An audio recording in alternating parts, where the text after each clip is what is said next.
Happy Friday from Nature Bats Last, GuyMcPherson.com. Coming to you today from Central Florida with a stock market update and a few headlines. Stock market update as the stock markets in the United States open. First headline is from late yesterday. Today is the 29th of May, 2020, and late yesterday, after a strong positive opening for the stock markets in the United States. Here's the headline from Reuters: Wall Street ends down in late sell-off. Facebook and China weigh. And President Trump apparently had mentioned that he was going to talk about China, and that caused the stock market to plummet down. I could say so many things about what President Trump might say that would cause the stock market to go down, but I won't. This from Money. I don't even know what that platform is.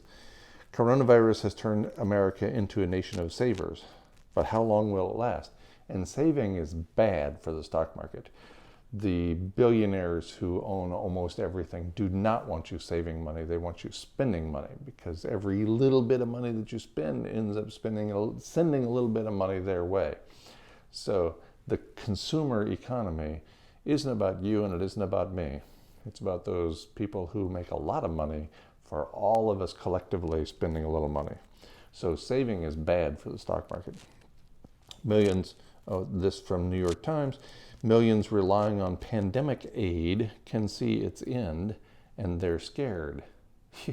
Yeah, given the federal government in the United States, I can understand why people would be terrified, because the pandemic is not going away, but the aid associated with the pandemic is going away.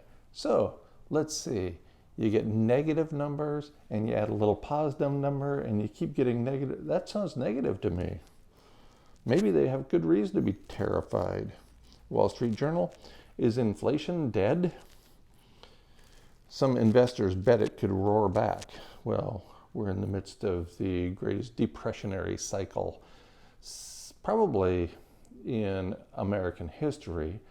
Certainly a stronger spiral than the Great Depression in the 1930s. So is inflation coming back? Nothing surprises me when it comes to these pundits predicting one thing or another. Finally, from the street, Dow futures slip lower ahead of Trump response to China's Hong Kong security bill. I don't know any details about that at all, but I suspect the stock market could interpret any statement from President Trump as being positive or negative or neutral or whatever they're thinking that particular minute.